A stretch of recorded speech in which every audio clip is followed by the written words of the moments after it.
Hello Ram Ram ji, कैसे हैं आप सब। आई होप आप सब अच्छे होंगे। आप सबका वेलकम है साधना रियल ब्लॉग चैनल में। आज मैं इवनिंग से अपना ब्लॉग स्टार्ट कर रही हूं। आई होप आप सबको अच्छा ज़रूर लगेगा। कल वाली वीडियो में आप लोगों ने कई कमेंट किए थे कि साधना दी आपकी जितनी बातें होती एकदम रियल होती हैं, राइट होती हैं। हाँ, तो मैंने ना उन भाई के बारे में कल बताया था जिनकी बीवी बहुत ज़्यादा मतलब एग्रेसिव हैं या तो सेल्फिश हैं, क्योंकि जब हम दो रिश्तों में होते हैं ना तो हमें सेल्फिश नहीं होना होता, हमें एक दूसरे को भी ध्यान देना पड़ता है ना कि जो पर्सन हमारे साथ जुड़ा हुआ है या जुड़ी हुई है उसकी खुशी और सुख में, दुख और सुख में हम कैसे खड़े हैं ये मायने रखता है ना। तो इस बारे में मैंने उस वाली वीडियो में बताया था, तो आप लोगों ने मुझे बहुत सराहा था, थैंक यू सो मच। और कुछ पॉइंट्स ऐसे हैं जो आप लोगों ने मुझसे क्वेश्चन किए हैं, वो भी मैं आज शेयर करूंगी। बट अभी मेरा सारा काम पड़ा हुआ है, ब्लॉग भी स्टार्ट करना है, तो चलिए फिर लग जाती हूँ काम में। गेहूँ मैंने धुला था, उसे मैंने फैलाया है, सूख रहा है और घर के सारे काम पड़े हुए हैं। तो चलिए लग जाते हैं काम में। अगर अच्छा लगे तो चैनल को सब्सक्राइब कर लेना, वीडियो में लाइक कमेंट करके ज़रूर बताना। जिस टॉपिक पे आप सब मेरी बातों को सुनना चाहते हो वो सिस्टर ज़रूर बताएं, ठीक है। चलिए फिर लग जाते हैं, मिलते हैं कुछ देर बाद, मतलब काम करते हुए मिलती हूँ, ठीक है। और शिवे ना बाहर सिंचाई कर रहा है, बहुत ज़्यादा धूल मिट्टी उड़ रही थी, बहुत ज़्यादा, क्योंकि सड़क का घर जिनका होगा ना उन्हें पता होगा कितनी गंदगी आती है अंदर। तो वहाँ वो वाला काम कर रहा है और हर्ष बनाएगा मेरा वीडियो और खुशी मेरी सो रही है। मतलब सब अपने अपने कामों में लगे हुए हैं। चलिए मैं भी लग जाती हूँ।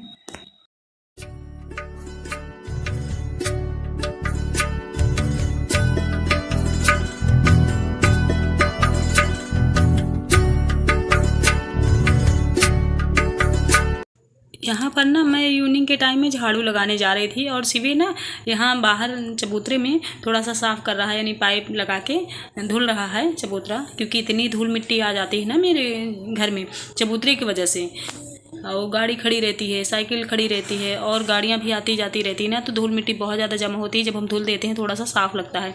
और ये जो फर्श है ना जहाँ मैं झाड़ू लगा रही हूँ, यहाँ भी सोच रही हूँ धुल दूँगी, क्योंकि जब मैं यहाँ धुलती हूँ ना तो बाहर की तरफ ढलान है तो पानी अपने आप चला जाता है। वो उधर सींच रहा है, मैं यहाँ झाड़ू लगा रही हूँ, क्योंकि जब हम धुलते हैं ना घर को, फर्श को, और देखिए मैं पानी में बैठ गई थी, नीचे पानी लगा हुआ है। जब हम फर्श धुलते हैं ना तो जो गंदगी होती है, पोछा कितना भी हम लगा लें ना उतना साफ़ होता नहीं है। कितना भी रगड़ रगड़ के लगाइए, फिनाइल डाल दीजिए, कुछ भी डाल दीजिए, लेकिन जब धुलने का जो होता है ना सफाई, वो अलग ही होता है, क्योंकि कोने कोने से भी एक एक कण मिट्टी का चला जाता है। तो पूरे घर में मैंने झाड़ू लगा लिया है। शिवे उधर सींच रहा है और उसने कहा कि मैं यहाँ भी मम्मी धुल दूँगा, आप टेंशन ना लीजिए, आप झाड़ू से मार दीजिएगा बस। और फिर देखिए अभी यहाँ का कलर नहीं गया, किसी दिन यहाँ भी धुलूँगी मैं। और गेहूँ मैंने डाल रखा था तो एकदम से सूखा नहीं है, सोच रही हूँ सभी रख दूँ, कल फिर अच्छे से फिर से सुखवा लूँगी, क्योंकि नीचे ना ज़्यादा धूप आती नहीं है तो प्रॉब्लम होती है। लेकिन ये है कि हाँ सूख जाता है, क्योंकि गर्मी बहुत है, धूप बहुत अच्छी होती है। तो आज नहीं सूखा तो कल तो सूख ही जाएगा, मतलब 100%, टेंशन वाली बात नहीं। और ना जैसे 10 kg 15 kg बस इतना ही मैं पिसवाती हूँ और इतना ही धुलती हूँ, आराम से सूख भी जाता है। क्योंकि आप लोगों ने बारिश के मौसम में देखा होगा ना, जब मैंने गेहूँ धुला था बड़ी प्रॉब्लम हुई थी। और आज ना बहुत बड़ा नुकसान शिवे ने किया है, मतलब इतना बड़ा नुकसान कर दिया है कि मैं आप लोगों से क्या बताऊं। कभी कभी जो हम उम्मीद नहीं करते ना वही कुछ लोग हमारे साथ कर देते हैं, यही एक चीज़ हमें अंदर से तोड़ देती है ना। तो अभी बर्तन भी पड़े हैं, झाड़ू मैंने डाल दिया है, उधर धुलाई सफाई हो रही है। और कपड़े जो मैंने धुले थे ना वो भी अच्छे से सूख गए हैं, बस रखना है अंदर। कुर्सियाँ ना जहाँ रख देते हैं बच्चे वहीं रखी रहती, पूरा दिन धूप में रखी थी, ऐसे में ना इसका कलर भी चला जाएगा और टूट भी जाती हैं। क्योंकि जिन चीज़ों की हम सेफ्टी नहीं करते हैं, उनका मतलब ध्यान नहीं देते, चाहे सामान हो चाहे इंसान हो, उसमें प्रॉब्लम तो होनी है, इसलिए हर चीज़ का केयर करना थक गया। बताओ, बाहर सींचने में थक गया, हाथ दर्द करने लगा, क्या दर्द करने लगा बताओ। एक तो इन लोग का पेपर था ना, वैसे भी बच्चे थक जाते हैं। हेलो बोल दो सबको। हेलो। तो अभी नहीं सींचोगे ना? बहुत देर से इसको, मतलब इसका मन था कि मतलब मुझे दे दे पाइप मैं सींचूं, और जब सींचने लगा तो हाथ दर्द करने लगा। चलिए फिर पीछे तरफ का काम करके आती हूँ, फिर आप लोगों से बात करती हूँ, है ना शिवे। बच्चे ना थक तो जाते ही हैं, छोटा है मतलब कह दो तो कर देता है। और फिर यहाँ मैं बर्तन धुलने लगी हूँ, बर्तन भी बहुत ज़्यादा पड़े थे।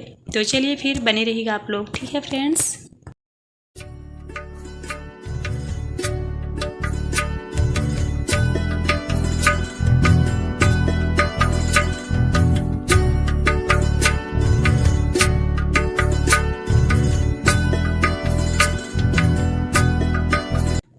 और बर्तन धुलते धुलते देखने लगी शिवे ने देखो कितना बड़ा नुकसान किया है। ये टंकी में ना गिट्टी ऐसे फेंक रहा था, जैसे बैट लेकर, और तेज तेज से गिट्टी जो यहाँ पड़ी हुई ना इसे फेंक रहा था, तो एक गिट्टी लग गई और एकदम से फट गया टंकी। और आप सब जानते हो ना, टंकी हो चाहे कोई सामान हो, एक बार ये बिगड़ गए ना प्लास्टिक वाले तो अच्छा सा नहीं बन पाता है। हम चाहे उसे जितना भी कोशिश करें कि डेवलप कर पाएँ, बट ऐसा नहीं होता है, क्योंकि हम इंसान को या खुद को डेवलप कर सकते हैं, सामान को नहीं। क्योंकि सामान बिगड़ गया ना तो जल्दी से फिर वो बनता नहीं है, वो भी लोहा नहीं है, प्लास्टिक है। तो मैं थोड़ी सी प्रॉब्लम में हूँ, बैठ गई हूँ, काम वाम करके थोड़ा सा मिलती हूँ आप लोगों से। अब इधर का तो सारा काम ख़त्म कर दिया मैंने, गेहूँ सब मतलब व्यवस्थित कर दिया है। और शिवे ने टंकी फोड़ दी है, मतलब इतना बड़ा नुकसान इसने किया है। मतलब जिस चीज़ के लिए आप उम्मीद नहीं करोगे ना, वो तो कोई ना कोई करके दिखा देगा आपको, इतना गारंटेड है रियली में। इसलिए ध्यान देना बहुत ज़रूरी है। बच्चों को बस ये खेल रहा था बैट में गिट्टी डाल डाल के, तो मुझे लगा कि लगेगा नहीं इतना कि प्लास्टिक नहीं फट जाएगी, जो कि इतनी मोटी है, लेकिन फट गई, बहने लगा पानी। मतलब अब उसको हम लोहे का सामान होता उसमें चले बिल्डिंग करवा दें, कुछ करवा दें, लेकिन प्लास्टिक में क्या करवा सकते, टेप लगाते हैं वो काम ही नहीं करता। मतलब इतना बड़ा नुकसान इसने करवा दिया, जो कि 4-5 हज़ार की टंकी मिलती है, आप सब जानते हो। कोई भी सामान आजकल ना सस्ता तो मिलता ही नहीं है। तो ये छोटी छोटी चीज़ें जो नुकसान होती है ना, हम मिडिल क्लास फैमिली वालों की, तो हमारे लिए बहुत बड़ी बातें होती हैं। और बड़े लोगों की बात तो मैं नहीं करती भैया, लेकिन मेरे लिए बड़ी बात हो गई है। और इसको मैंने डांटा बहुत है, मारा नहीं है, क्योंकि ये छोटा है सबसे। ये कभी भी गलती भी करता है ना 2-4 बार, तो पता नहीं कि उसको मैं जल्दी मार नहीं पाती, और मार देती हूँ तो मैं खुद रोने लगती हूँ, पता नहीं क्यों। जो कि दोनों बच्चों को मारती हूँ, हर्ष को खुशी को बहुत मारती हूँ। गलती करते हैं ना तो बहुत ज़्यादा मारते हैं, बट इसे ये 4 गलती कर देगा फिर भी इसे नहीं मारती, पता नहीं क्यों। अगर मार दूँ तो फिर मैं खुद रोने लगती हूँ, पता नहीं आदत क्या है। लेकिन पनिशमेंट मिलेगी, मारने वाली नहीं और कुछ। बोल रहा मम्मी आइंदा ऐसी गलती कभी नहीं करूँगा, तो इस बात के लिए इसको माफ़ी दी जा रही है। क्योंकि गलतियाँ तो होती सबसे, लेकिन फिर वो कह दे, वादा होना चाहिए मम्मी अब कल दोबारा कभी होगी नहीं ऐसी गलती, तो फिर एक मौका देना चाहिए, है ना। क्योंकि मैंने देखा है ना, बच्चे हो या बड़े हों, कोई भी इंसान अगर एक बार गलती करता है तो उसे हमें दोबारा मौका देना चाहिए, तिबारा मौका देना चाहिए, 4 बार मौका देना चाहिए। लेकिन अगर इससे भी ज़्यादा वो इंसान या बच्चा कोई भी गलतियों पे गलतियां कर रहा, तो उसमें ना थोड़ा सा ज़्यादा एक्शन लेना चाहिए, जिससे उसकी खुद की लाइफ बच जाए। ना कि हम अपने लिए नहीं, अपनों के लिए हम परेशान होते हैं ना, ये बात है। चलिए चाय मेरी बन रही है, मिलती हूँ, चाय पीते हूँ। लुक के इधर दिखाओ। उधर टंकी फोड़ के आया है, इधर चाय अड़ा रहा है, और उस डिब्बे में बैठा था प्लास्टिक वाले में, नीचे चिपक गया। कह रही हूँ बार बार गलतियाँ आज तुम कर रहे हो, इसलिए पिटाई होगी तुम्हारी। होता है किसी किसी दिन ना, बच्चे गलती पे गलती करते हैं और एक आध हाथ लग ही जाता है। आजा आजा, तो देख लो इतनी गलती होने के बावजूद डर नहीं रहा। किसका बेबी है, किसका बच्चा है, मम्मा का? हाँ मम्मा का। ये जब छोटा, इसकी एक बात बता दूँ मैं, बोला मम्मी बताओ ना। जब छोटा था ना ये, तो इसे सब लोग पूछते थे तुम किसके बच्चे हो, तो बोलता था मम्मी का। और राजा बाबू किसके हो, बोलता था पापा का। और जिगर के टुकड़ा किसके हो, वो तो मैं सिर्फ मम्मी का हूँ बस, मतलब यही बताता था। और अगर पूछने को और पूरे घर का बताता, तो पूरे घर की फैमिली वालों का नाम ले लेके बताता, उनका ये हूँ, उनका वो हूँ, राजा हूँ, बाबू हूँ, मतलब गिनाता ही रहता था। इससे सब लोग यही पूछते थे, सिर्फ तुम किसके बच्चे हो, कैसे हो, क्या हो। तो ये बताने लगता था, जब थक जाता था ना तो भाग आता था मेरे पास। बोलती थी क्यों भागा है बेटा, बोला मम्मी बहुत देर सब पूछ रहे थे इसलिए मैं तला आया। इतना प्यारा था छोटे में ये। किसी दिन इसकी फ़ोटोज़ में शेयर करूँगी, छोटे वाले, ठीक है। चलिए चाय बन जाती ही, पीते हैं फिर मिलते हैं। चाय वाले के आजकल यही काम करेगा कि गलतियाँ कर रहा है ना। कैसी बनाए हो, अरे बड़ा वाला दो मम्मी को। ये देखो मतलब ढेर चाय बनाते हो। अभी डेली चाय बनाओगे क्या, बावर्ची बनना है? नहीं। तो क्या गलती की भरपाई कर रहा है, मम्मी की चाय वाय बना के मक्खन लगा रहा है। चलिए फिर पी लेते हैं। लेकिन सिर्फ तुम्हें चाय नहीं पीनी थी, तुमने क्यों ले ली? कह रहा है ऐसे, क्यों ले ली तुमने?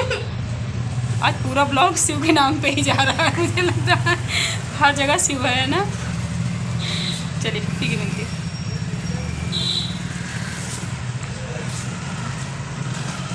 यहाँ बहुत शोर होता है, बट हवा बहुत अच्छी चलती। गर्मी के मौसम में ना यहाँ बैठ जाती हूँ थोड़ा इवनिंग के टाइम में, बहुत अच्छी हवा आती है, ठंडी ठंडी।